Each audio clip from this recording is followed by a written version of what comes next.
Whew. It is chaos in the studio today, guys. Partly because I am in the middle of doing some reorganization and hopefully kind of condensing everything down into one really cool decorative space. But I wanted to hop in and talk a little bit about kind of a last minute Christmas gift idea that came to mind.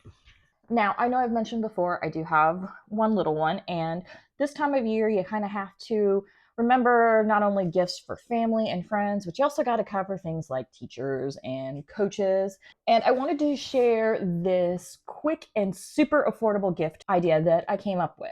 We all know teachers are amazing, and we want to be able to give them something thoughtful that shows how much we appreciate them, but sometimes we don't necessarily have the time or the budget to be able to give them the thoughtful and extravagant gift that they are due. Well, I've got the perfect solution for you. So I was at IKEA, which reasons for that will be apparent in next month's video, and I came across these really cute apple candles that were inexpensive, but what I thought would be a perfect gift for a teacher. But I wanted to level up the game just a little bit more. And thanks to one of my new tools here, I am able to turn this simple, inexpensive gift into something a teacher will remember for years to come. So let me show you how easy it is to add a personalized engraved message to these metal apple candles using my new Xtool F1 Ultra.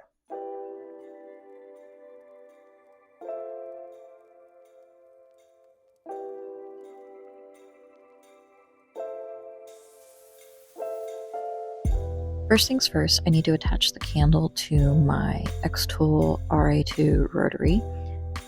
This is fairly easy to do, and I like the fact that I can insert the legs on the inside, which leaves the entire surface of the apple candle exposed for engraving.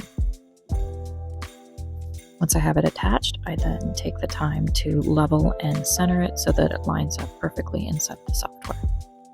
Remember, the goal with leveling is to have the topmost surface of the item you're engraving to be level.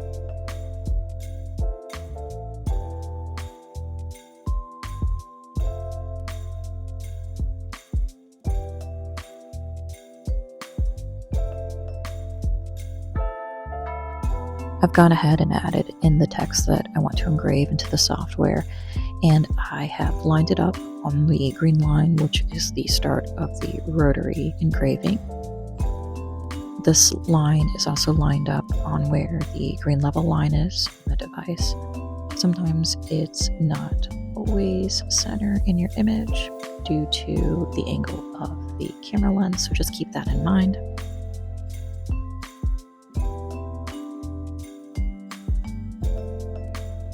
Now for the engraving process, this is actually going to be a two-step process, and we're going to start by actually using the blue light, also known as the diode laser. Now for settings, I went and actually used the preset for the stainless steel coffee tumbler that's in purple. You have many options to choose from, but this is the one that I tried first and it seemed to work, so I'm going with that.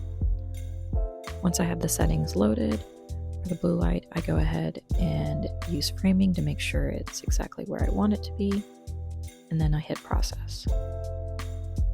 You'll see this goes pretty quickly. It only took a little over a minute to do each engraving set. So I sent it over to the machine, turned on my air filter, and hit start. Now with the blue light laser, it initially looks a little on the scary side.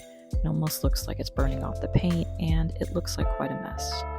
But don't worry about that, because what we're going to do now is we're going to repeat the process. However, instead of using the blue light, we are going to use the fiber laser, and we're going to keep the same settings, and we're just going to process again, not changing anything else, not moving the item. And you'll see that when the IR laser goes back through, it cleans up all the remnants of burnt paint that remain, and it leaves you with a nice, clean engraving.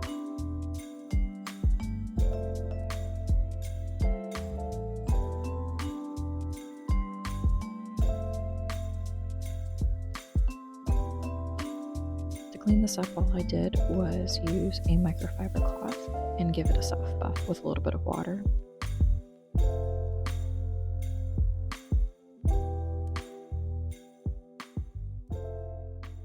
And there you have it. Simple, easy hack, a gift that a teacher will absolutely love.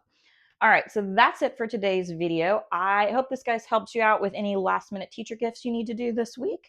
If you like this video, don't forget to hit the thumbs up button as well as the subscribe button so that you can get more content like this. If you have any questions, please feel free to leave a comment below and I will try and answer any questions that I can. In the meantime, I'm going to try and get back to reorganizing this mess, and I hope you guys have a happy holiday, and I will see you in 2025. Bye!